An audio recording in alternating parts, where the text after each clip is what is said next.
If you have a bachelor's degree and live anywhere in the United States, there's now a way for you to take your bourbon education to the next level. The Distilled Spirits Business Certificate from the University of Louisville is a 6-course online program, and it will prepare you for the business side of the spirits industry. Offered by the AACSB Accredited College of Business, this certificate is taught by business professors and industry leaders from Brown-Forman, Jack Daniels, and more. Get enrolled into this online program at uofl.me/bourbon pursuit.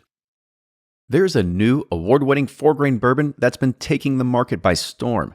It's Penelope Bourbon.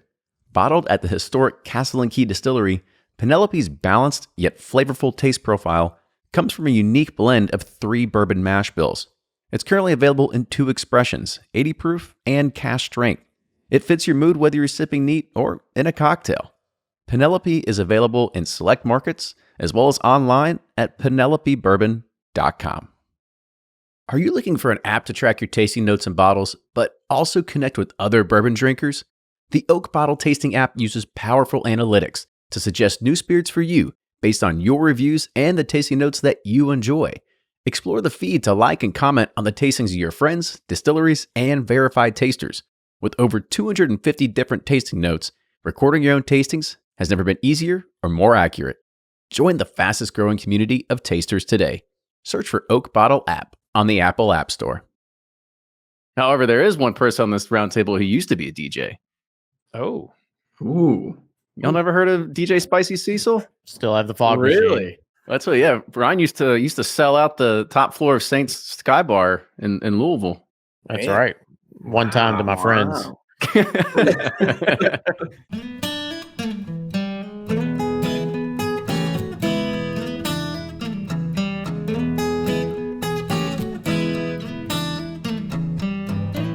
This is episode 273 of Bourbon Pursuit, the podcast featuring news, reviews, and interviews with people making the bourbon whiskey industry happen. Before we start today's roundtable podcast, here's your weekly bourbon news update. And well, we're just going to go straight into bourbon release news.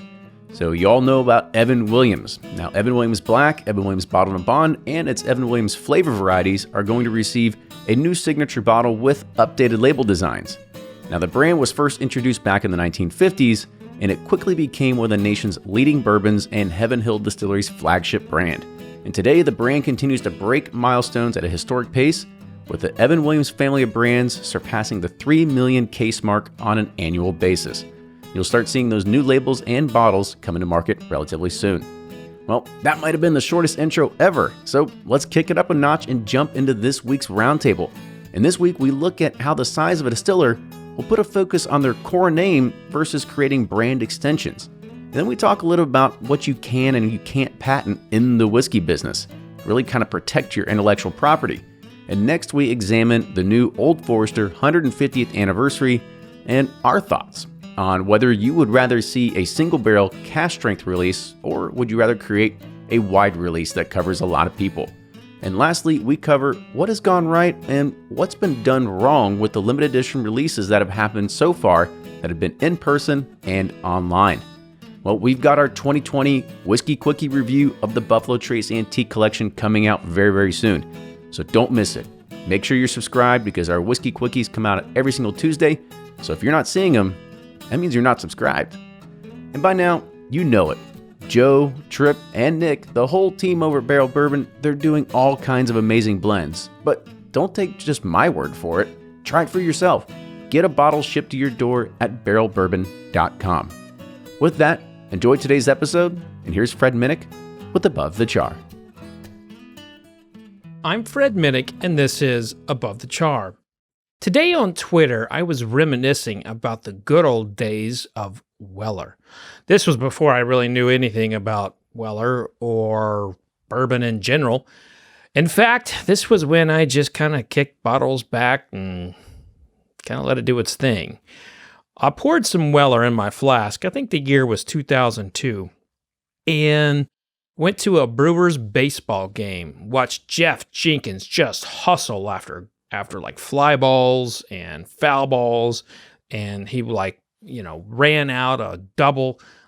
Jeff Jenkins was one of my favorite all-time players just because the way he hustled, and you could tell he probably didn't have the athleticism as some of the other players around him.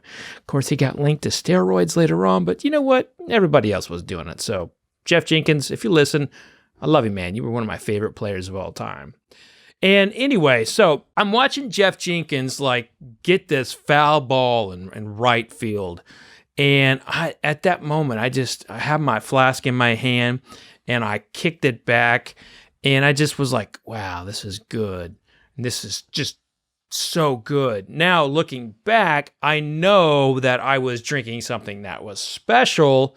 It was actually cheaper than Maker's Mark back then. And I was really in a moment of Americana. I wish I could go back to that guy sometimes. I wish I could go back to the time when I didn't really know anything about bourbon, and I just kicked it back and watched baseball games and have the time of my life. Those were the good old days. And sometimes it is true, ignorance is bliss.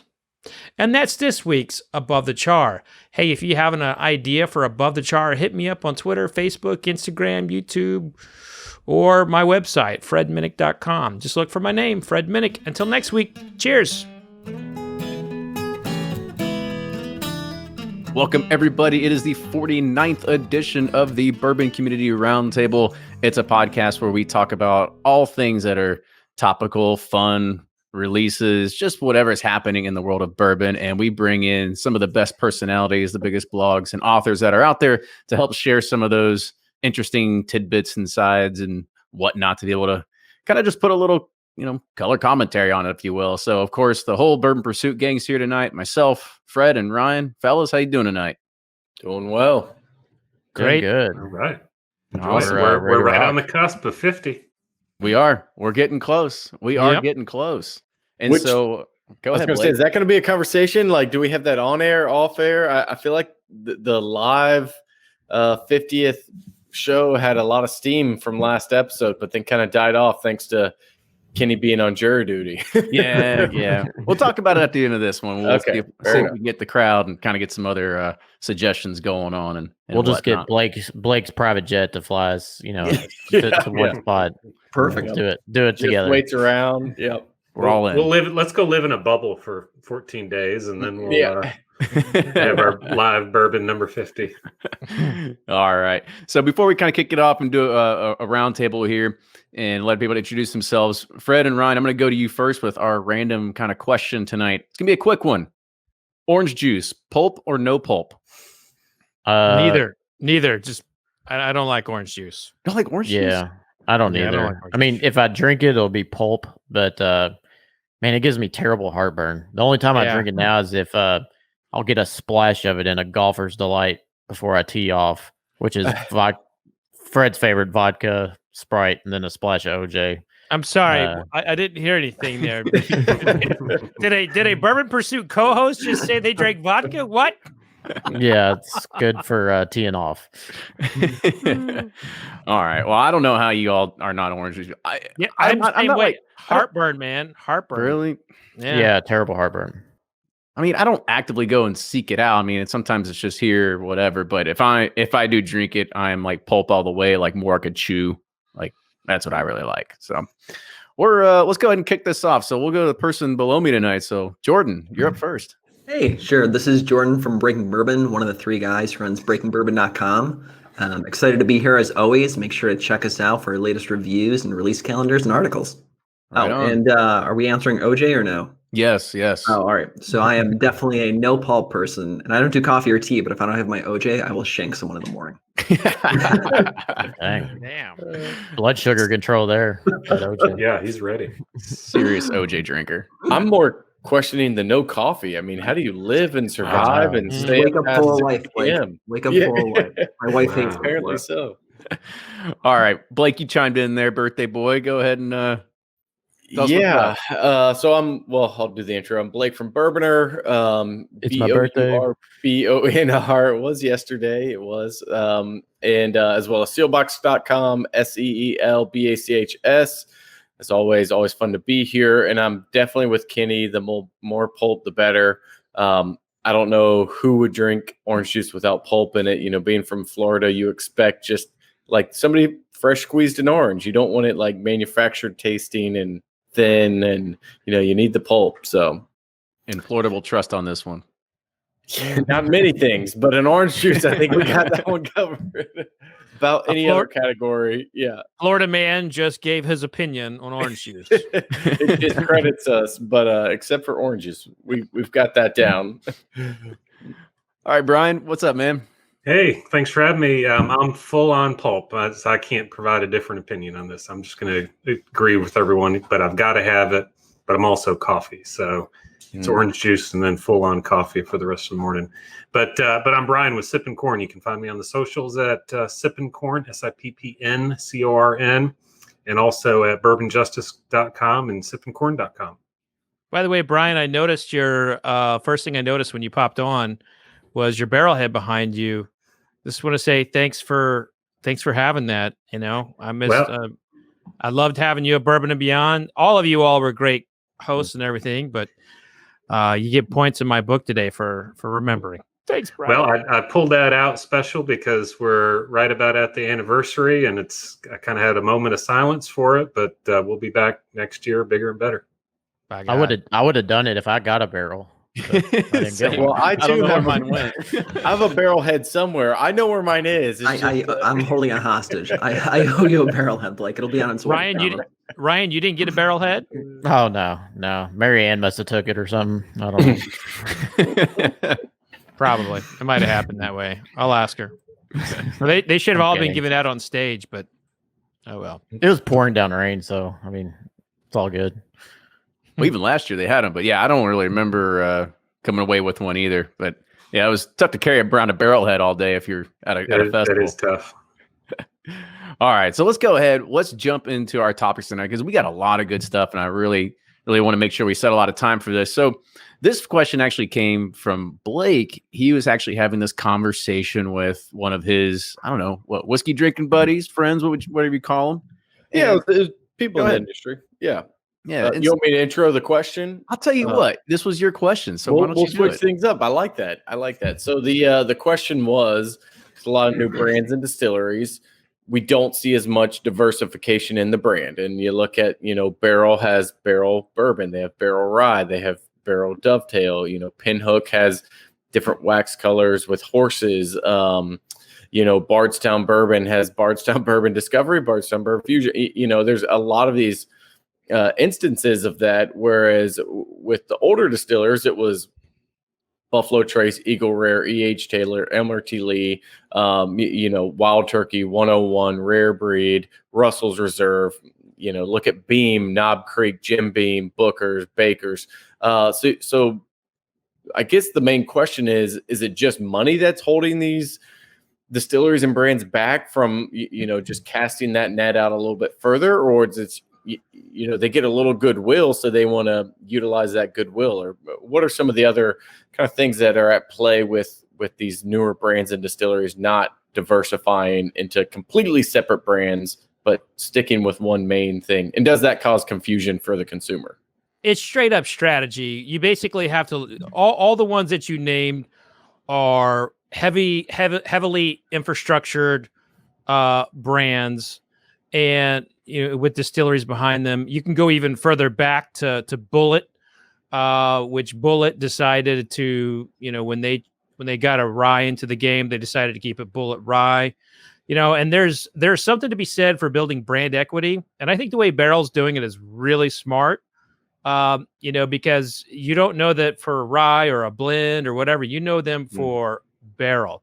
Now, there have been some brands that did try to do the extensions and different products, and it didn't work out well. The best one is Sam Houston and Jefferson's. Now, a lot of people don't know that Jefferson's, Trey Zoller and Ched Zoller were doing Sam Houston, but that was actually kind of lagging them behind on Jefferson. So it's a dangerous game to play, especially if you don't have the stocks and you don't have the brand equity. And another example of someone doing it right is Kentucky Owl in terms of this. Kentucky Owl had a bourbon, they had a rye, and boom, they sell after only selling like 26 cases in their lifetime. So unless you have the stocks, unless you have the ability that you can, muscle through without having brand equity, you have to keep it under the one branding house. So I'll throw one more caveat in there, and I think it's probably on that same line of thinking with Fred. The only one I can think who is doing it is Michter's with Bargers and Shanks. And, I'm sure somebody else can put someone in the chat, but as I went through as many lists in my head as I could think of, and they're the only ones I can see that are, and maybe they just are at that point where they have enough brand equity with Michter's in those lineups, and they've said, hey, now we can kind of diversify a little bit. But I think that one's pretty unique in that Shanks and Baumbergers are related to Michter's, so those are like historical. Yeah, there's like a historical tie. Like those were all from the original, Michter's distillery, and so they have that history under one umbrella. And I think what Michter's is doing is unique. I don't think that can really be duplicated, unless someone wants to actually, you're seeing early times moving over to Sazerac. There might be a play for them to do something similar from like the 1800s, but there's not many people who can pull that off. Yeah, I mean, with Michter's too, they have the history going for them too, right? I mean, Barrell doesn't have the history going back like Michter's has. So they can, they built that brand equity in terms of just whiskey drinkers and the history behind it. So they're able to experiment a little bit. I mean, Barrell, Pinhook, Smooth Ambler, they don't have that. Yeah, I really love this question because it also makes me think of just things that what we do usually, like if you're an app builder, what you do is you start off, you build something. If it doesn't stick, you scrap it and you start building the next app. And you do this over and over again until you find something that sticks.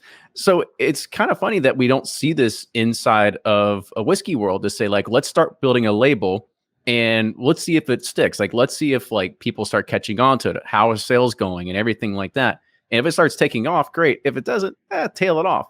You look at what Heaven Hill did, and gosh, long time ago, how many brands do they own that we don't even, I mean, they've got labels in their label room for stuff that's not even on the shelves anymore. Like that's how many brands that they have. And so you could try to just continually put out different things and just hope something sticks. And you could just be some shadow company in the back end.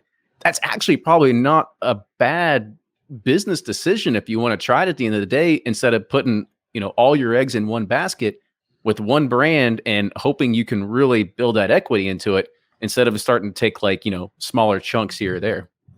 Yeah, to that point, Kenny, I think you're pot committed though when you're a distillery. If you're starting out as a distillery, you've already named your brand before you can sell anything, unless you're sourcing it.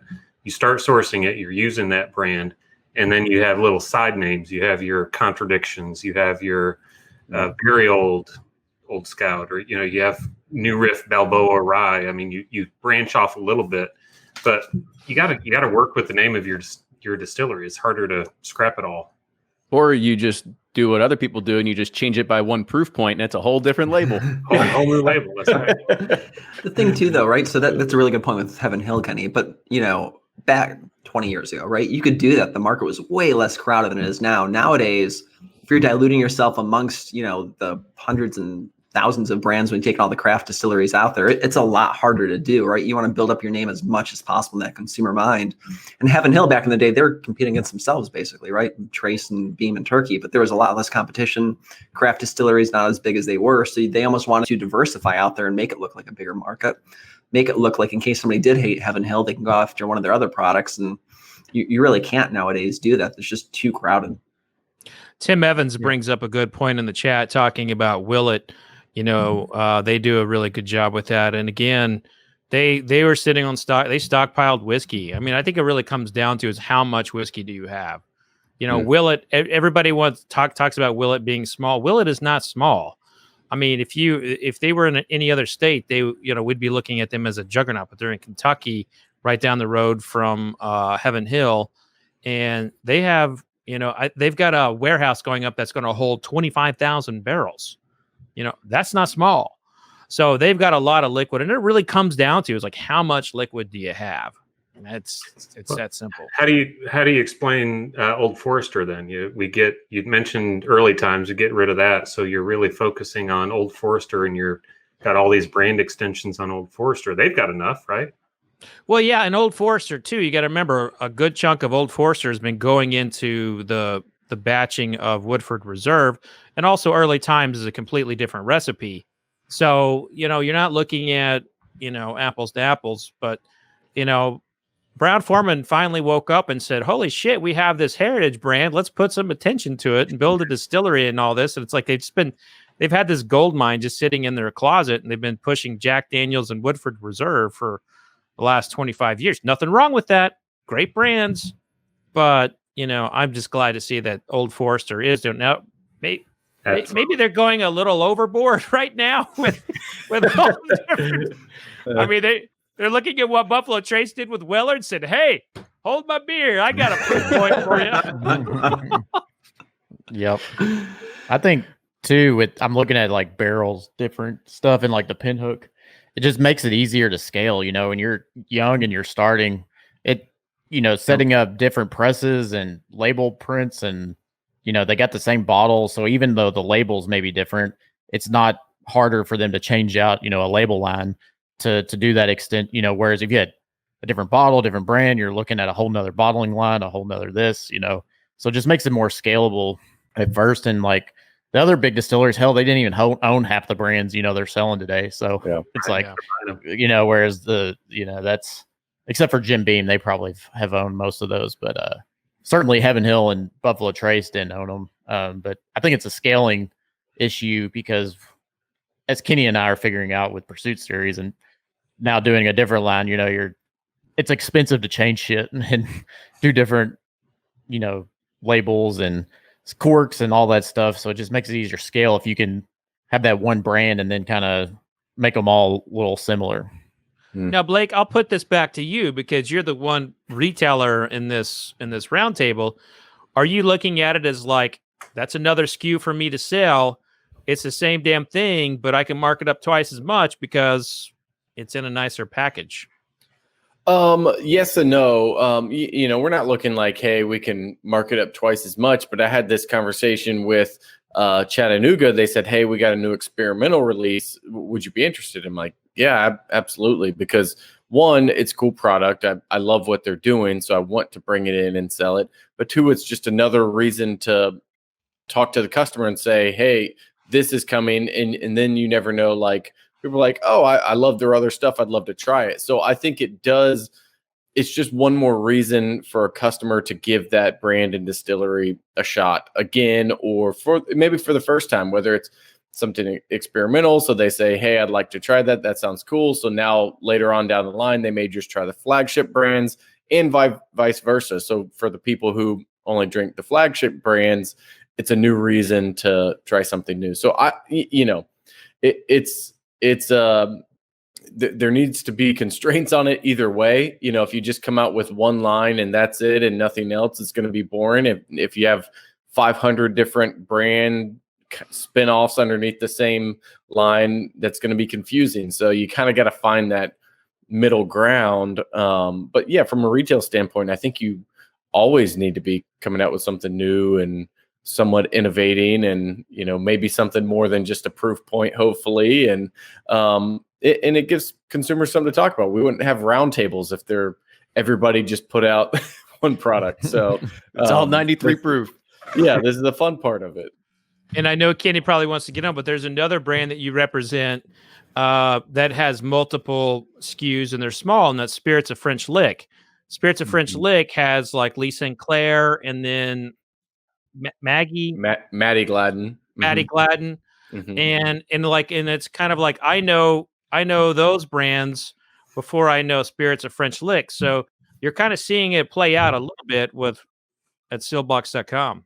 That is true. I didn't even think of them. That's another good example where they truly are taking that old Kentucky line. They had the Weeder, then they had the Lee Sinclair. Now it's Lee Sinclair bottled and bond, and it's Maddie Gladden bottled and bond, and then they have their Hoosier brandy, which is an apple brandy. So they're taking that old approach, but they're also making some incredible bourbon and whiskey and brandy, so that helps too. That barrel product's really good. That barrel finish of theirs is just friggin' unbelievable. It really is. Yeah. like another question for you on the retail side, because I'm assuming that when you start thinking about this, you get into a problem of like SKU sprawl, meaning that all these brands are starting to come out with all this stuff. Like, what is a good point that you have to eclipse where a brand can say like, okay, like we've done this really well, like checkbox, like we can go ahead and try to do something else, or we can try, what Ryan and I are doing, trying to expand and try to push into another line too. Mm-hmm. Is there something that says like when somebody when they first start, they're like, all right, day one, we're coming out with, our 93 proof, our bottled and bond, our cask strength, and our rye, and we're doing 3 different variations of that, plus the toasted barrel. And you're like, hold on, like that's just like 10 different products, and you've yet to even test the market and sell one thing yet. Yeah. So, and we're a little different being online, we're not worried about shelf space. We have a little more room because whenever we have a product page, we can put more stuff up there for people to see. But we run into this not as much more in the bourbon world as like, and Fred's going to hate this, but some of these vodkas and rums, and it's like, I know these things sell really well out of the tasting room, but I don't need 12 flavors. I don't care if they're naturally infused of vodka. That's a much tougher thing to sell for us. So, but like in the bourbon world, I think you have to have that product out there that is doing well, that people recognize, give it 6 months, sell through some barrels, and then hit people with that second SKU. And then, maybe 3 months down from that and hit them with another one. Otherwise you can't be all things to all people. And that applies to more than the bourbon world, I know, but it's tough. Like, I think you need to find that market and kind of go after that hard. And then from there say, all right, these people loved the cask strength releases that we did. It's in these ages. Now let's try something different with maybe something a little bit older at lower proof, or a barrel finishing, a toasted barrel, something like that. Just keep numbers low and prices high, and they'll sell. But I mean, look at like Angel's Envy. Good formula. I mean, what are we at? I know they've had a couple special releases in the last couple of years, but they became a massive company really off of 2 SKUs. I know the cask strength started coming out, what was that, like 2013-ish, but the rye doesn't really count. Bourbon, yeah, it's so small. Yeah, the rye and the bourbon, they went globally essentially and sold for who knows how much off of 2 SKUs. And so, you never want to pick an outlier and say this is the road ahead, but I think that's a good example. They found their niche. They went fully after their niche. And once they, had good feedback. And then after that, they're like, all right, now we'll throw you like a Japanese cask finished Angel's Envy or something like that. Seems to be the recipe for success. Yeah. Yep. That was a really good question, Blake. I mean, because really you could take this in a lot of different ways, the way that you look at what big brands are doing, what craft brands are doing, and try to find that happy medium of who doesn't go broke first in the process. So, well, and it's funny, you see the big brands copying what the small brands. They're, like you said, with Old Forester and now Elijah Craig and different, it's like they're all doing like line extensions off that one brand now versus, sticking to that brand or create another brand. You know what I think is really interesting in this world too, now that we think about that, is that it's really hard to patent something like that, like a toasted finish or any kind of finish that you could be like, no, like this is ours. Like this is our only recipe, our only formula. Like we're the only one that could have this. It's amazing that you can't patent something like that and own it. And it's so easy for somebody in, one of these big guys to go and be like, oh, what, a rye double barrel finish? Oh yeah, sure. We can do that. Like we'll just do it next week. Like there's nothing in this ecosystem that protects any sort of intellectual property like that. Now you can patent the yeast, right, Brian? But you can't patent or trademark an actual recipe. Right. So the recipes, and that's the funny thing about all these is the recipes. The folks who don't tell you the recipes, there's no reason they shouldn't be telling you those. But the procedures that you do sometimes can be patented, and Buffalo Sazerac's trying to patent right now a new sour mash method that they say E.H. Taylor used, and E.H. Taylor himself tried to patent different methods. So when you get into that methodology, you can sometimes patent it, but if someone else does it slightly differently, then it's fair game to do it. So if you're maybe a different char level on your double barrel or something like that, you do that, and there's no protection, so there's no sense trying to get a patent for that.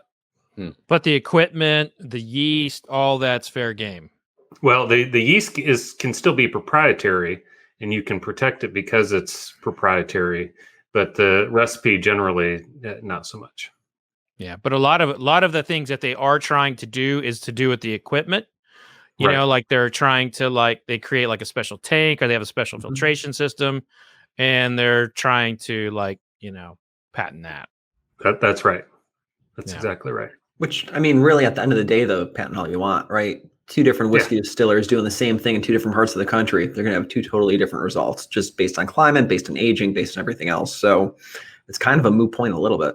Yeah. I mean, hell, look at Willits. You got Elijah Craig sitting up aging on the top of the hill. Tastes way different than Elijah Craig down at the bottom of the hill. Yep. You know, same damn whiskey, different warehouse. All right. Well, Brian, your check's in the mail. Thanks for answering that one for us. Sweet. Appreciate it. So let's kind of move on to the next one. So Old Forester drops 3 batches of their new Cask Strength 150th anniversary. And before I even saw the price, I was actually really excited because I got the package, opened it up, and I was like, oh, sweet. 150th Cask Strength anniversary, come in these little baby tubes that they sent for media samples. And then I was thinking to myself, oh, this is going to be great. Like, there's a new competitor in the marketplace against Elijah Craig Barrel Proof and Booker's. And then they said, oh, it's $150 a bottle. And I was like, well, never mind. That's gone. It's no longer a competitor to it. This is definitely a limited release, one-time only sort of thing. So I was kind of curious and kind of got me thinking a little bit. Ryan, I want to ask you this one first. So would you rather see a new line extension that's a wide release at Barrel Proof, like a Booker's or Elijah Craig coming from Old Forester, or do you think that they did it right by doing only barrel selections at Barrel Proof for Old Forester? To enjoy whiskey, all one has to do is drink it. But to understand and experience whiskey, one must participate in its creation. And for over 20 years, the Thousand Oaks Barrel Company has been supplying kits to do just that, including personalized oak barrels, ranging from 1 to 20 liters in size to custom age your own spirits or cocktails. But they now have their newest kit called the Whiskey Experience. And this complete kit allows you to make, age, and taste your own whiskey. The whole package comes with a new American white oak barrel that's 1 or 2 liters in size and includes everything that you need to make 10 different styles of whiskey from around the world, including American whiskey, Irish, Scottish, Japanese, and Canadian. So, are you ready to take the journey? Visit 1000oaksbarrel.com, which is number 1000oaksbarrel.com, and use code BP2020 to get 10% off your very own Whiskey Experience kit. Let's take a second and talk about ice balls versus ice cubes. It's all about physics with volume and surface area. Did you know that an ice ball has 24% less surface area compared to the same volume of ice in its own cube form? Well, less surface area exposed to warm liquid means a slower ice melt and less drink dilution without sacrificing any chilling power. And the coolest way to make any ice ball is with the Meltdown ice ball press. First, you'd make some ice in some provided silicone cups. Then you take that ice and you put it in a Meltdown and watch as the conduction from the copper or aluminum melts the ice right in front of you. You can literally see the melted water cascade down the sides. And in a minute, you've got a perfect ice ball to put in your drink. Meltdown. It's the perfect solution to dilution pollution. Check it out now at meltdownice.com. Would you rather see a new line extension that's a wide release at Barrel Proof, like a Booker's or Elijah Craig coming from Old Forester, or do you think that they did it right by doing only barrel selections at Barrel Proof for Old Forester? Me personally, I think they did it right with the barrel selections because I think their whiskey at Barrel Proof is too damn hot. like it's I mean, there's some unique ones that are good, but I think Old Forester is perfectly balanced at like 100 proof. And I don't know, you can try all 3 of them. You can do the Barrel Proof, the bottled and bond, and then the standard 90 or whatever 80. And to me, the 100 proof is the best all around. Now, the 3 different batches, we had one that was fantastic. There was one I thought was awful, and I hadn't had the other one. But and that was that one batch that was awful is so damn hot that like it just ruined anything that was good going on it. So I just think like you should be able to choose and pick that as a drinker if you want that versus I just think they're going to have a hard time doing it in big batches and having a consistently good product. Well, but I mean that's why Booker's and Elijah Craig, they come out with new batches every single time. Yep. So it still kind of keeps that, I guess you could say, like liveliness alive, that people want to go and search for them, and like I got to have the A120. Keeps people talking about it. Yeah. Keeps people trying it. Keeps a new B517. Look for it. Keeps something new on Breaking Bourbon's website that says Stag Junior Batch 29, the best of 2030. Right? So no, yeah, I get it. But how many other batches did you talk about of Stag Junior till then? Oh man, Stag had a rough start. That's a whole different. That's a whole different. It was batch harsh to start out. Oof. It's surprised it made it that far, but kudos to them for that one. Different topic though. Yeah. Yeah, I wish they would come out with something that would compete with Booker's and Elijah Craig 12-year barrel proof. I mean, those are priced so fairly in today's market that there's room for that. And I've loved so many Old Forester private selections when you're drinking it out of the barrel. And man, if they could put some of those together for a regular or 3 times a year, or whatever barrel proof, I'd be all in favor of that. Yeah, I guess the closest thing they have would be Old Forester 1920, which is 115. But I'm looking at this as like, come on, man. I think that phrase is trademarked now. I think Chris Carter trademarked it actually. But I don't know. We had such a really nice trend of new products coming out that were under $50, whether it was the Old Forester Rye or the Elijah Craig Rye or the new Old Tub. I mean, I just thought we were kind of had this momentum of more properly priced bourbons, and I get it's limited edition. I mean, I just spent don't say it. Don't say it. I don't even need to say it. I spent way too much money on the William Heaven Hill and other things. As you, I kind of want to know how much you spent. Not saying. But so I just thought we were getting at that place where we were seeing some drop in SRPs. But I get that this is a limited edition. I get that this is a 150th anniversary. I get that this is special. But I'm still going to taste it blind up against Old Forester 1920 and Old Forester 100. And, we'll see how it does. I mean, these could be whiskey of the year potentials for Breaking Bourbon and myself. I mean, who knows? It could be freaking brilliant. So I'm disappointed in the pricing. But I'll hold off on judging it for the whiskey. This is an amateur question. It's got a tube. Amateur question. Is 1920 and 1910 the same age as these? No, they're not. Or are they older? So the 150th anniversary is a non-age dated release. Mm-hmm. I believe, if I remember in the, I don't know, whatever that thing was, the kind of media day, it's like 7 years old, maybe 6 to 8 years old. Is around that range. Yeah. So, but it's double of that because heat cycling. Yes, of course. That's their claim to fame. Is a little bit of Sunkist.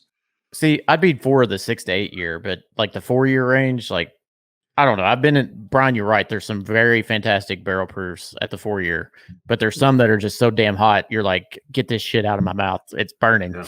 And so like, if it's like at the 6 to 8 range, I'm all for it, but not the 4 year. I think it's a really quick side note, going back to Fred's comment about pricing. I think it's really interesting too, right? So one, I think it'd be great to see an Old Forester, like a 3 times a year thing, just like Booker's, just like Elijah Craig barrel proof. It'd be great to see that. I think more choice for the consumers, the better. But in terms of pricing, it's really interesting, especially with this fall. You've noticed a lot of like staple new releases coming out. They are going lower in price, and like the consumer should be able to afford them if they can find them.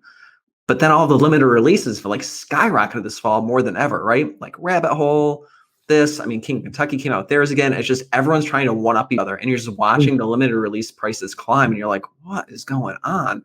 which just discourages a lot of folks who, they're already saying I'm not going to be able to find it and I'm not going to be able to afford it. So it would be nice to see if they came out with something that was year round, even if it was, 2 to 3 times a year, but at a price that consumers could afford, right? We'll say $100 or less.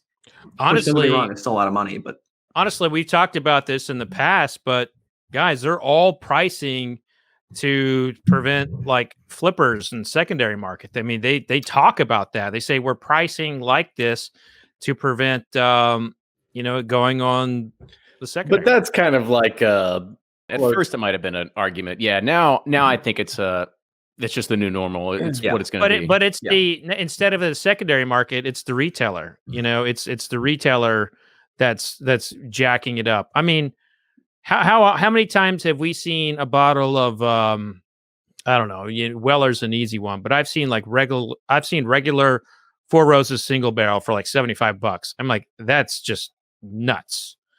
And that's just I think you're seeing a lot more of like everyday mom and pop retailers just jacking prices up.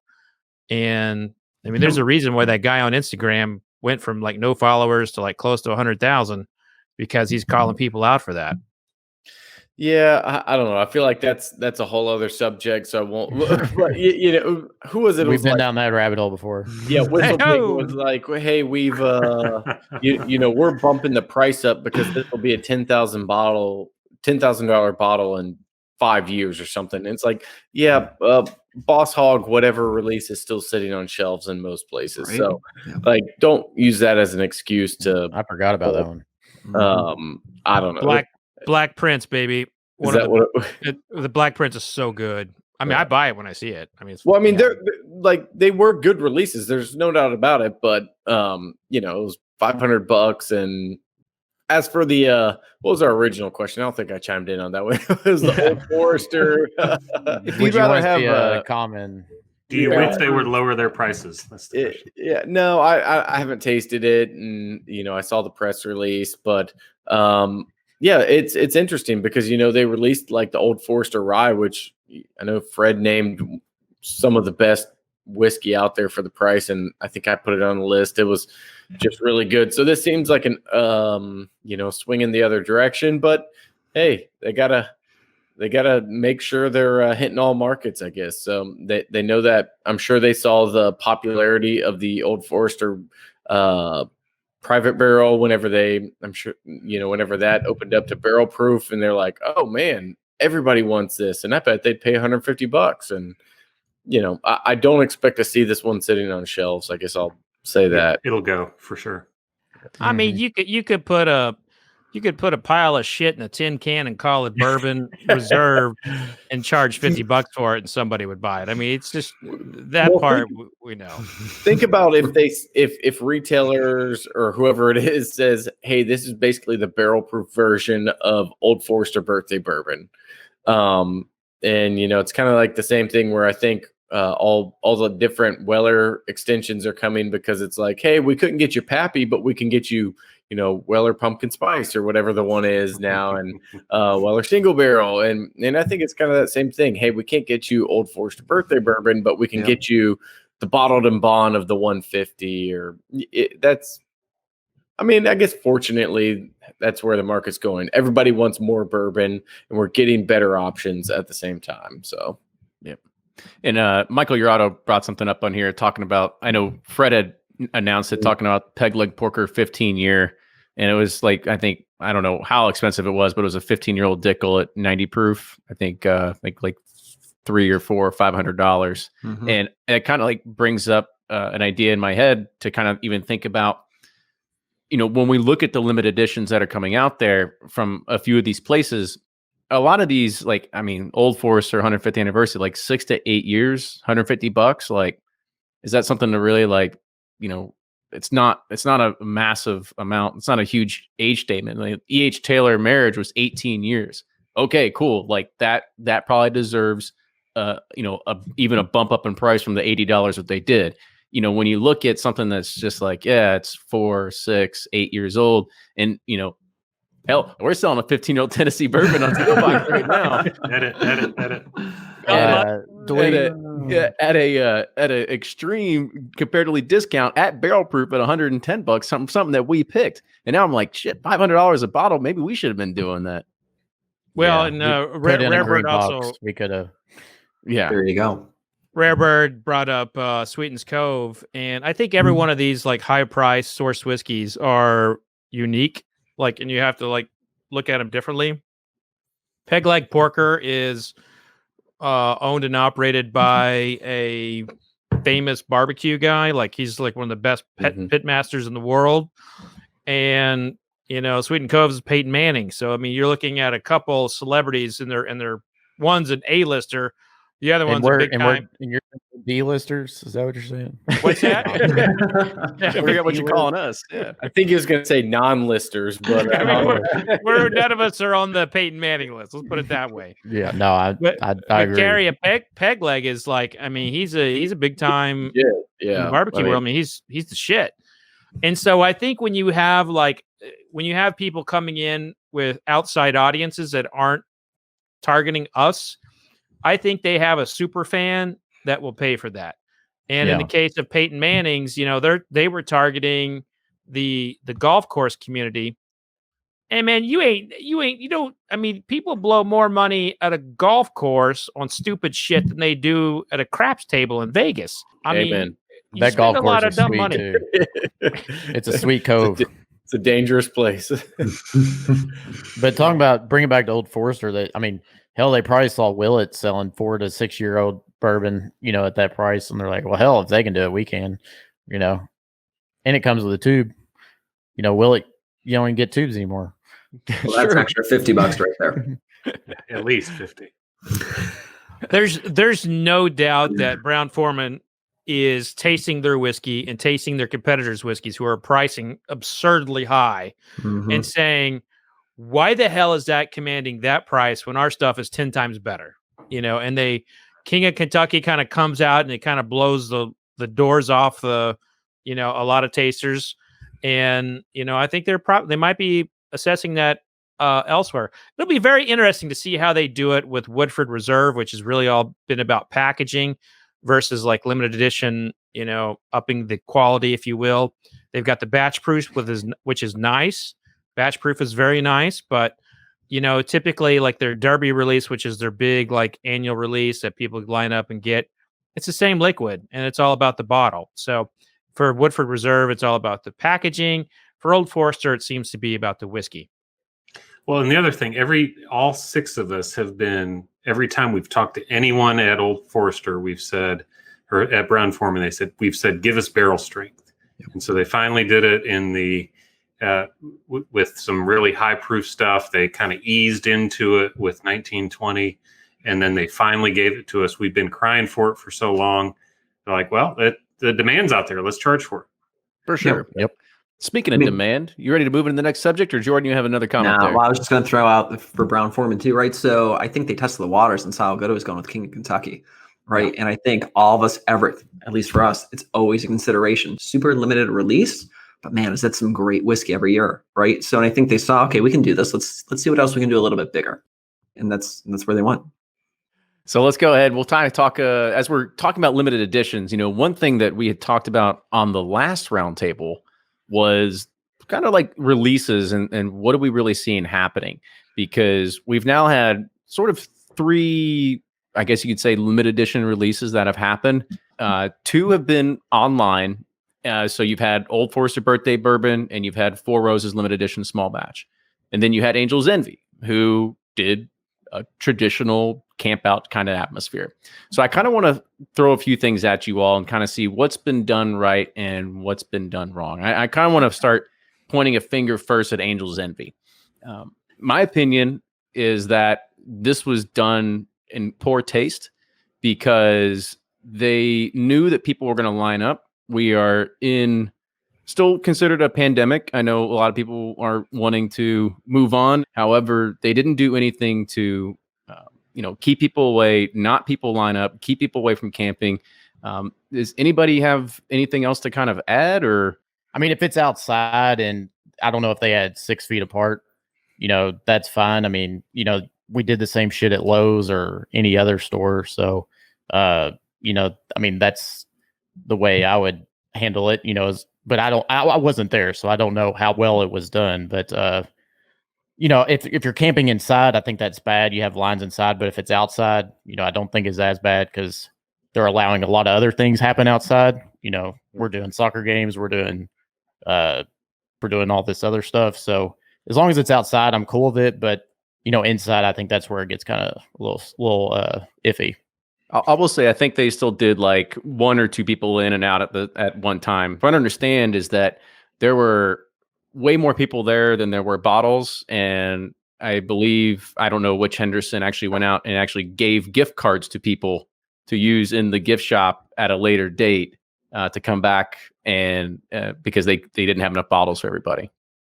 Doesn't it make you like it more if you're there in person versus all the online stuff? I mean, there's still that component to it. You went there, you camped out, you were the lucky son of a bitch who got it. So Yes.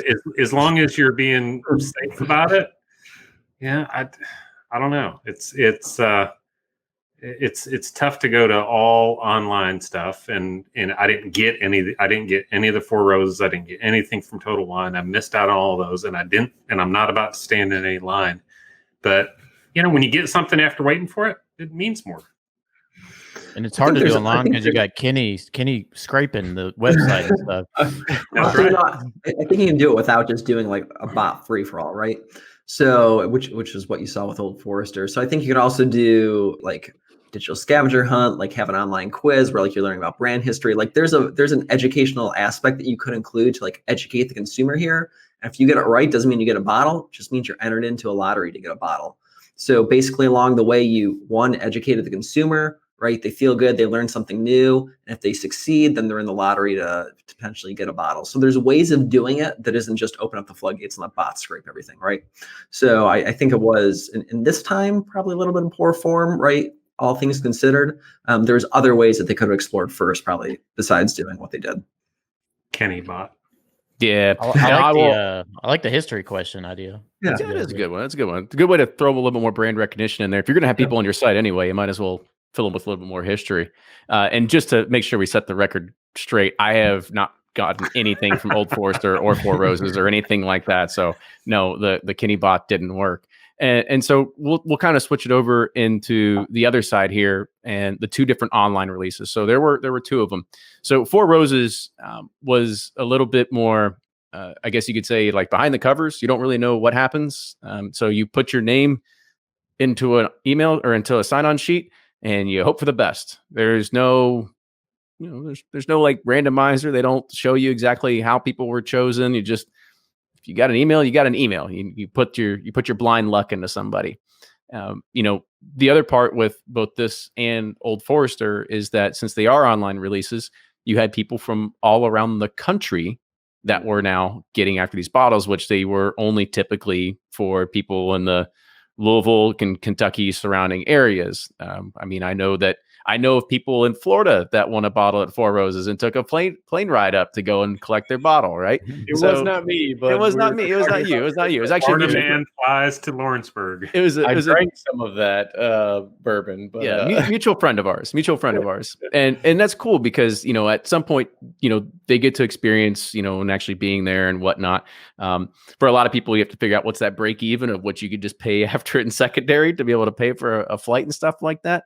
But for I think a lot of locals, it might put a sour taste in the mouth because there's one huge factor here that I don't know was ever accounted for, and I don't know ever will be.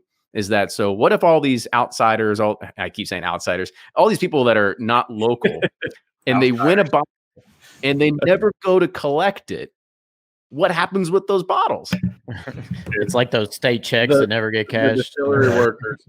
And that's why I think a lot of these distilleries are still trying to combat all those problems that we're talking about with online releases by having the people line up and try. I mean, I don't know exactly how Angel's Envy did it, but if they were still having people socially distanced, they're outside, it's one or two people in at a time. I think they said, hey, look, we'll take a little bit of, maybe pushback we get from people online about doing this during the pandemic, as opposed to the headaches that come from having somebody travel from across the country, or not picking up their bottle at all, or, putting in 50,000 entries from different emails. I think there's probably problems on both sides, and ultimately these distillers just landed on, hey, we'll just continue to do our in-person thing and let it shake out. But so that's, I think, in terms of, just to answer that question, kind of like, what if people don't pick up their bottles? So live in PA, right? They used to do lotteries for a lot of limited releases, and they basically, I don't want to call it like a second chance lottery, but like they would trickle back out. Like if bottles got returned or something happened, someone disqualified, they just email the next person in line, right? And that's it. You want a bottle. So like there's ways of doing it, and or distillery could always just drop them randomly in their gift shop, maybe during non-COVID times. If they're going to be open and people are visiting, like, yeah, just surprise folks. Let's just, dribble one out here and there. No random time or anything like that. Just have it pop open, right? And one, it gives people more incentive to visit your distillery. And two, first come, first serve, right? Nobody needs to line up in the morning. It's just, it's going to be there. It's going to be there.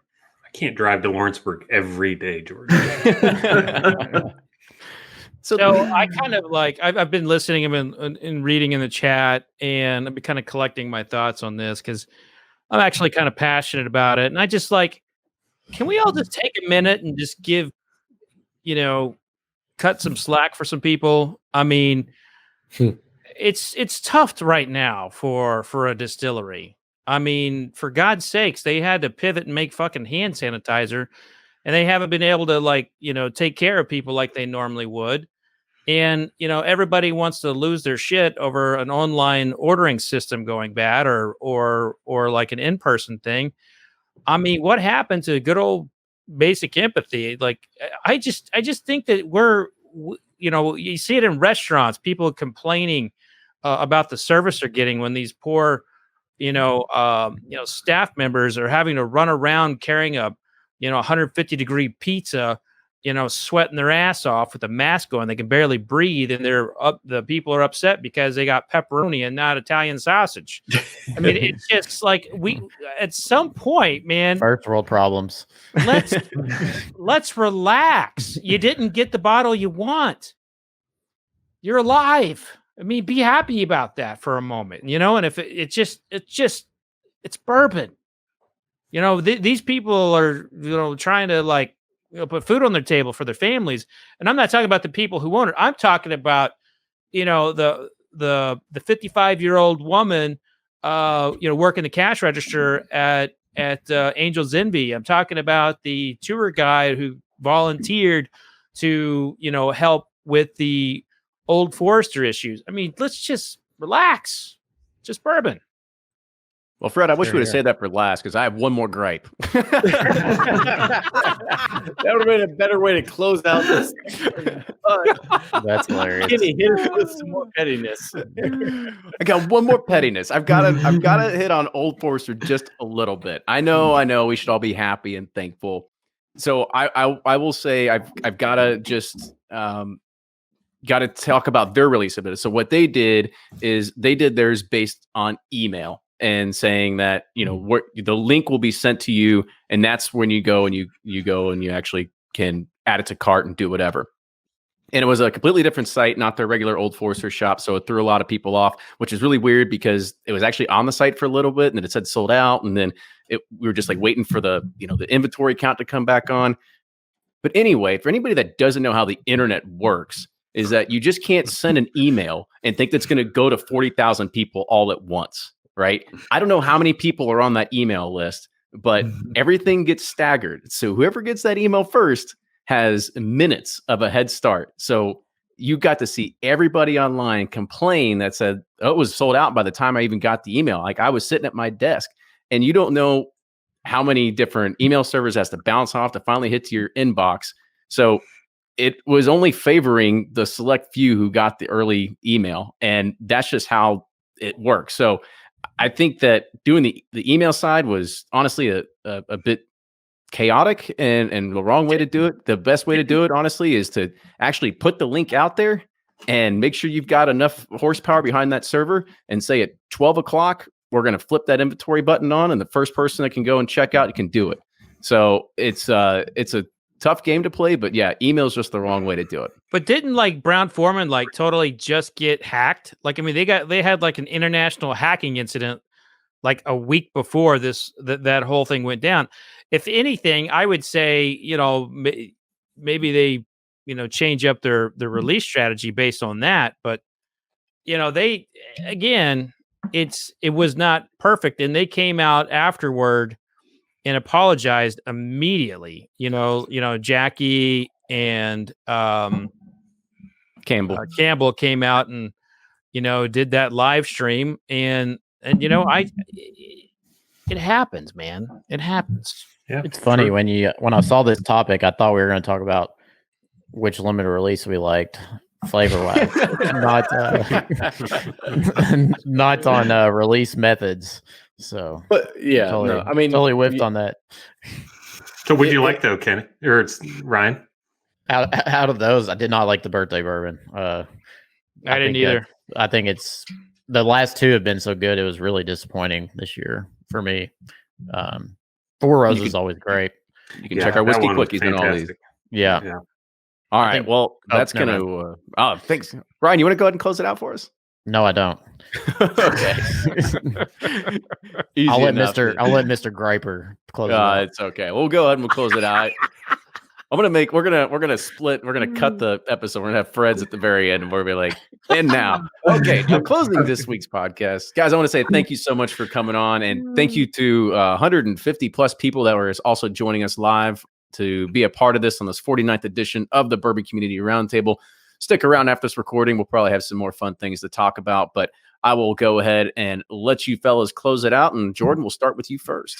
Sure. Another great episode. Thanks for having us. Jordan from Breaking Bourbon, one of three guys who runs breakingbourbon.com. Check us out for our latest reviews and release calendar. Brian. All right. Brian with Sippin' Corn. Find me on all the socials at Sippin' Corn and online bourbonjustice.com and sippincorn.com. Thanks for number 49. Looking forward to the big 5-0. All right. Blakey. Yeah, once again, I'm Blake from Bourboner and Sealbox.com. Always fun to be on this, 49 in a row. There may have been a slip up here and there, but I'm never going to admit to that. I choose to believe I've been here for all 49. So, Kenny, Ryan, Fred, thanks again for having me. Awesome. Always. Yep. As a fantastic conversation tonight, a lot of good topics, probably spawn something that we'll be able to talk about for the 50th coming up here in a month. So, cheers, everybody, and we'll see you all, number 50 in a month, but also next podcast next week. Cheers, everyone. Toodles. Cheers.